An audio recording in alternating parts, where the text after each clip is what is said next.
അപ്പൊ അങ്ങനെ CPM വിരുദ്ധരായിട്ടുള്ള ഏഷ്യനെറ്റും പിന്നെ മറുനാടൻ മലയാളിയും ഒക്കെ അല്ലെങ്കിൽ അങ്ങനെയുള്ള ആൾക്കാരൊക്കെ CPM വിരുദ്ധ വേഷം ചീറ്റി തുടങ്ങിയിട്ടുണ്ട് നമ്മുടെ വയനാട് ദുരന്തത്തിന്റെ പശ്ചാത്തലത്തിൽ.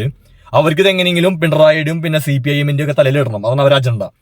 അപ്പോ ഈ 1-2 വീഡിയോസിനോട് പ്ലേ ചെയ്ത് അത് കണ്ടോക്ക് നിങ്ങൾ. കേന്ദ്രാനുമതി കിട്ടാനായി ഈ പ്രദേശം പരിസ്ഥിതി ദുർബല മേഖല അല്ലെന്ന് വരെ വാദിച്ച സർക്കാരാണ് ഈ ദുരന്തത്തിന്റെ കഴിഞ്ഞ സർക്കാരാണ് ഈ ദുരന്തത്തിലെ ഒന്നാം പ്രതി. അതോടൊപ്പം ഇതിന് തൊട്ടു മുകളിലായി ഒരു ലാൻഡ് സ്ലൈഡ് ഉണ്ടായി എന്നുള്ള റിപ്പോർട്ടുകൾ പ്രാഥമികമായി വരുന്നുണ്ട്. അപ്പൊ ഇതില് ഫസ്റ്റിനെ പറയാനുള്ളതെന്ന് വെച്ചാൽ ഈ നടന്നേക്കുന്നത് ഒരു ചെറിയ ദുരന്തമല്ല. ഓഫ് കോഴ്സ് അധികം സാധാരണക്കാർക്കൊന്നും അവിടുത്തെ പണിക്കാരൻ ജീവൻ നഷ്ടപ്പെട്ടിട്ടുണ്ടെങ്കിലും നാട്ടുകാർക്കൊന്നും അധികം പറ്റിയിട്ടില്ല. കാരണം ഒന്നാമത്തെ മഴ ദിവസമാണ്, അങ്ങനെയൊക്കെയുള്ള ദിവസമായതുകൊണ്ടാണ്. അതിന്റെ CCTV വിഷ്വൽസ് കണ്ടുകഴിഞ്ഞാൽ അറിയാം അതിന്റെ ഡേഞ്ചർ കാരണം ചെയ്യുന്ന ആ ടാങ്കർ ലോറിയും ബസ്സൊക്കെയാണ് ഒലിച്ചു പോകുന്നത്. പറഞ്ഞ മനസ്സിലായില്ലേ, കാറും ബൈക്കും പോലെ അല്ല, ടാങ്കർ ലോറിക്ക് എത്ര വെയിറ്റ് ഉണ്ടാവും ചിന്തിച്ചാൽ മനസ്സിലാവും. അപ്പൊ അതിന്റെ ഇന്റൻസിറ്റി അത്രയ്ക്കും രൂക്ഷം തന്നെയാണ്. അത് ഒരു സൈഡ്.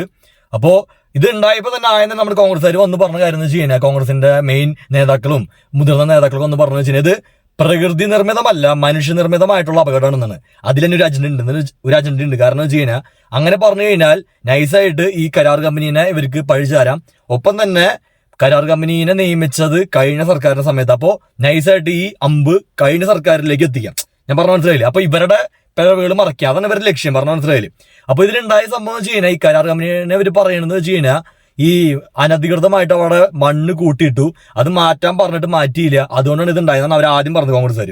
പക്ഷെ പിന്നീട് ഇപ്പോ മുഖ്യമന്ത്രി അടക്കം വന്ന് പറഞ്ഞു, സതീശനടക്കം വന്ന് പറഞ്ഞതെന്ന് വെച്ച് കഴിഞ്ഞാൽ ഈ മണ്ണ് കൂട്ടിയിട്ട് അതിന്റെ മേലെ ഉരുൾപൊട്ടൽ ഉണ്ടായിട്ട് അത് ഒലിച്ചു വന്നപ്പോ ഈ മണ്ണും കൂടി ഉള്ളതുകൊണ്ട് ഇതിൽ വ്യാപ്തി കൂടി, അതാണ് ഉണ്ടാക്കുന്ന സംഭവം. അല്ലാണ്ട് ഈ പണി നടക്കുന്ന സ്ഥലത്തോ അല്ലെങ്കിൽ പണിക്കാർ മൂലമോ, അതായത് പ്രകൃതിനെ തുരന്ന് ചെയ്തതിന്റെ റീസൺ അതിൽ ഉണ്ടാവാൻ ഇല്ലാതിരിക്കുക. അതൊന്നും അത് രാഷ്ട്രീയമോ അല്ലെങ്കിൽ കരാർ കമ്പനിനെ പറഞ്ഞിട്ട് കാര്യമില്ല, അത് അവിടെ കൊണ്ട് ഉണ്ടാക്കും, ആലോചിക്കണം. പറഞ്ഞ മനസ്സിലായില്ലേ. അപ്പോ അതിനേക്കാൾ ഉപരി ഇത് ഉണ്ടായിക്കണത് ഈ പണി നടക്കുന്നതിന്റെ മേലെ, അതായത് വനവകുപ്പിന്റെ കീഴിലുള്ള ഏരിയയിൽ നിന്നാണ് ഇത് ഒലിച്ചു വന്നേക്കണം ഈ ഉരുൾപൊട്ടൽ ഉണ്ടായിട്ട്. അതാണ് റീസൺ, അല്ലാണ്ട് കരാർ കമ്പനിയുടെ ശ്രദ്ധ കുറവോ മണ്ണിട്ടോണ്ടല്ല. അപ്പൊ ആ വാദം പൊളിഞ്ഞു കോൺഗ്രസ്സുകാരുടെ. അപ്പൊ അവർക്ക് എങ്ങനെയും കോൺഗ്രസ്സുകാർക്ക് ഇത് CPM-ന്റെയും പിണറായിയുടെയും തലയിലിടണം, അവർ കൈയൊഴിയണം. കാരണം വെച്ച് കഴിഞ്ഞാൽ ഇപ്പൊ അഥവാ മണ്ണ് അവിടെ ഇട്ടിട്ട് മണ്ണുള്ളതുകൊണ്ടാണ് ഇത്ര വ്യാപ്തി കൂടിയത്. ഓഫ് കോഴ്സ് ഈ ടാങ്കർ ലോറി വരെ ഒലിച്ചു വരാവുന്ന രീതിയിലായത്. അപ്പൊ ഈ മണ്ണ് കൂട്ടിട്ടത് മാറ്റാൻ പറയേണ്ടതൊക്കെ ഈ ജില്ലാ ഭരണകൂടത്തിന്റെയും അവിടുത്തെ അധികാരികളുടെയും ഗവൺമെന്റിന്റെ ഉത്തരവാദിത്തമാണ്. അതിന് ആർക്കും ഒഴിഞ്ഞു മാറാൻ പറ്റില്ല. പേഷ്യന്റ് പറഞ്ഞ പോലെ ഈ മുൻ സർക്കാരിനാണ് ഇതിന്റെ ഫുൾ ഉത്തരവാദിത്തം എന്ന് പറയുന്നത്. അല്ലെങ്കിൽ ഒന്നാം പ്രതി അല്ലെങ്കിൽ ഒന്നാമത്തെ മറ്റേ റെസ്പോൺസിബിലിറ്റി ഏറ്റെടുക്കുന്നത് മുൻ സർക്കാർ എന്ന് പറഞ്ഞത് ഇവിടുത്തെ ന്യായമാണത്. ഏഷ്യാറ്റുകാർ എന്നിട്ട് ചോറല്ലേ കഴിക്കണം. നിങ്ങൾ എന്താ മണ്ടന്മാരാണോ? ഈ ജനങ്ങളൊക്കെ ഈ ഏഷ്യാറ്റ് കാണുന്ന എത്ര മണ്ടന്മാരാണോ എനിക്ക് മനസ്സിലാവുന്നില്ല. കാരണം വെച്ച് കഴിഞ്ഞാൽ ഏഷ്യാറ്റ് പറഞ്ഞ വേറെ കാര്യം എന്ന് വെച്ച് കഴിഞ്ഞാൽ മുൻ സർക്കാർ അനധികൃതമായിട്ടാണ് ഇതിനുള്ള കരാർ കൊടുത്തത്, അല്ലെങ്കിൽ അവിടെ പാരിസ്ഥിതിക പ്രശ്നങ്ങൾ ഉണ്ടാവില്ല എന്നുള്ള വ്യാജ റിപ്പോർട്ട് സമർപ്പിച്ചിട്ടായിരിക്കും ഇതിനാണ് അനുമതി കൊടുത്തതെന്നൊക്കെയാണ് അവർ പറയുന്നത്. അങ്ങനെയൊക്കെ ചെയ്തിട്ടുണ്ടെങ്കിൽ തെറ്റ് തന്നെയാണ് എന്ന് കരുതി ഇപ്പം ഉണ്ടായതിന്റെ റെസ്പോൺസിബിലിറ്റി അവരുടെ ഇടാൻ പറ്റില്ല. കാരണം വെച്ച് കഴിഞ്ഞാൽ ഇപ്പൊ ഒരാൾ അഴിമതി ചെയ്യണതും അഴിമതി ചെയ്ത ആള് പോയിട്ട് ആ അഴിമതി തുടരുന്നതും ഒരേ ശിക്ഷാർഹം തന്നെയാണ്. അല്ലെങ്കിൽ ഇപ്പൊ അഴിമതി കണ്ടിട്ട് അത് മിണ്ടാണ്ടിരിക്കലും അതും തെറ്റ് തന്നെയാണ്. പറഞ്ഞ മനസ്സിലായ. ഇപ്പൊ മുൻ സർക്കാർ അങ്ങനെ കാര്യം ചെയ്തിട്ടുണ്ടെങ്കിൽ ഇപ്പൊ ഇവര് അധികാരത്തിൽ വന്നത് 1 മാസം കഴിഞ്ഞില്ലേ. ഇവര് ആദ്യം ചെയ്യേണ്ടത്, ഇപ്പൊ അന്ന് സതീശൻ പറഞ്ഞ പോലെ ആദ്യം ചെയ്യേണ്ടത് ഈ സാധനം നിർത്തലാക്കണം. അല്ലെങ്കിൽ പറഞ്ഞ പോലെ അതിന്റെ പഠനങ്ങൾ നടത്തിയിട്ട് അവരെ പിഴവുണ്ടെങ്കിൽ അത് തിരുത്തിയിട്ട് മാത്രം ചെയ്യാൻ പാടുള്ളൂ. അല്ലാണ്ട് അത് അവര് തുടർന്ന സാധനം നിർത്താണ്ട് പ്രശ്നം ഉണ്ടാകുമ്പോൾ മുന്നിട്ട് വരുന്നത് എന്ത് ന്യായമുള്ള. ഇനിയിപ്പോ ഈ സാധനം എങ്ങാനും പണി കഴിഞ്ഞ് ഉദ്ഘാടനം ചെയ്യുമ്പോൾ ഇവരല്ല ചെയ്യുക. അപ്പൊ ഇവരെ ക്രെഡിറ്റ് ആയി. പറഞ്ഞ മനസ്സിലായി. മറ്റേ ദേശീയപാതയുടെ ഉദ്ഘാടനത്തിന്റെ സമയത്ത് ഇടിഞ്ഞു വീണപ്പോ കേന്ദ്രത്തിന് പറഞ്ഞ CPM പണിത സമയത്ത് ക്രെഡിറ്റിന് വേണ്ടി CPM-ഉം BJP-യും തല്ലായിരുന്നു. പറഞ്ഞ മനസ്സിലായില്ല. അതുപോലെ തന്നെ ഇതും.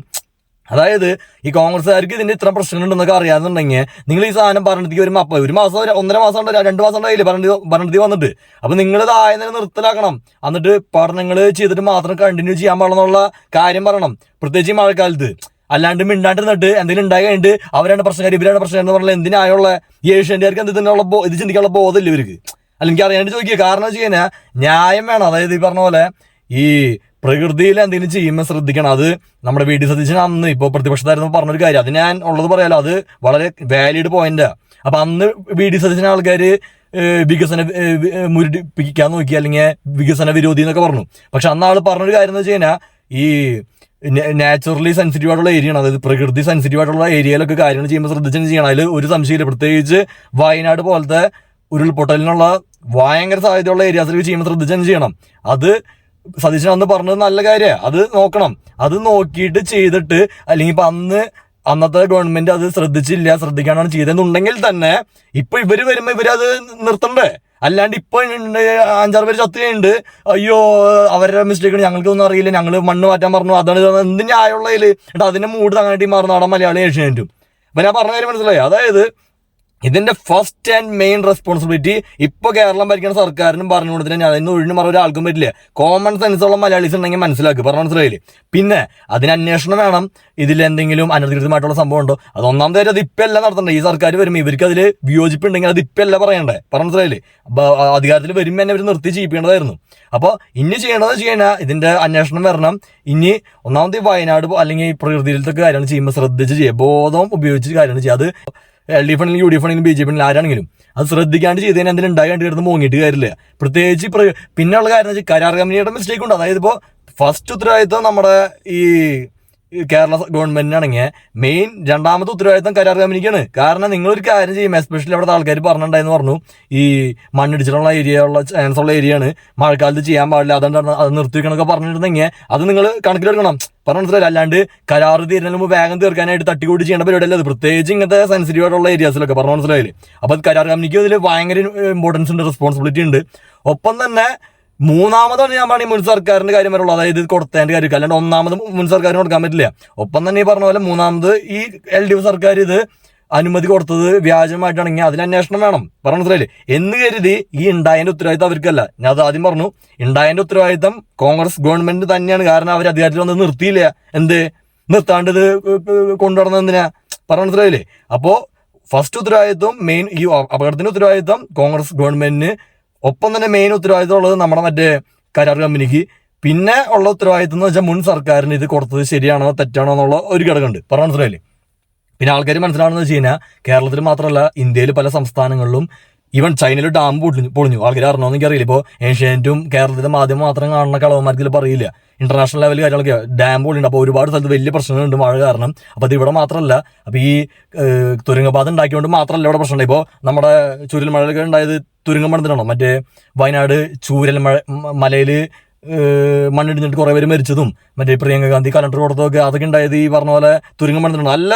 അപ്പൊ തുരങ്കം പണിതുകൊണ്ടല്ല അപകടം ഉണ്ടാവണത് അല്ലെങ്കിൽ മണ്ണിടിച്ചിട്ടുണ്ടാവണത്. പക്ഷെ അത് ശ്രദ്ധിച്ച് ചെയ്യാത്തതുകൊണ്ടാണ് ഇപ്പൊ വ്യാപ്തി കൂടിയത് തന്നെ, പറഞ്ഞു മനസ്സിലായില്ലേ? ഈ മണ്ണ് കൂട്ടിയിട്ട് ശരിയായില്ലെങ്കിൽ അല്ലെങ്കിൽ പാരിസ്ഥിതിക പ്രശ്നങ്ങൾ ശ്രദ്ധിക്കാത്തതുകൊണ്ടാണ്. അത് ഓഫ് കോഴ്സ് ഇമ്പോർട്ടന്റ് കാര്യം തന്നെ.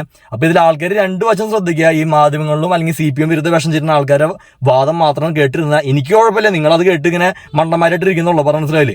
ഈ അന്തം കമ്പി എന്ന് പറഞ്ഞ പോലെ അന്തം കൊങ്ങിയും അന്തം സംഖ്യ അല്ലാണ്ട് ഈ ഒരു പാർട്ടിയിൽ നിഷ്പക്ഷർക്കും വേണമെങ്കിൽ അന്തമാവാം, അന്തം നിഷ്പക്ഷരും ഉണ്ട്, പറഞ്ഞു മനസ്സിലായില്ലേ? ഇപ്പോൾ ഒരാൾ പറയുന്നത് അന്തമായിട്ട് കേൾക്കുക. ഇപ്പോൾ മറുനാടൻ മലയാളി പോലത്തെ ആൾക്കാർ കാര്യം എന്ന് വെച്ച് കഴിഞ്ഞാൽ അവർ പറയുന്നതൊക്കെ കറക്റ്റ് കാര്യമായിരിക്കും, ഉള്ള കാര്യമായിരിക്കും. അവർ ഫേക്ക് ന്യൂസ് പറയില്ല.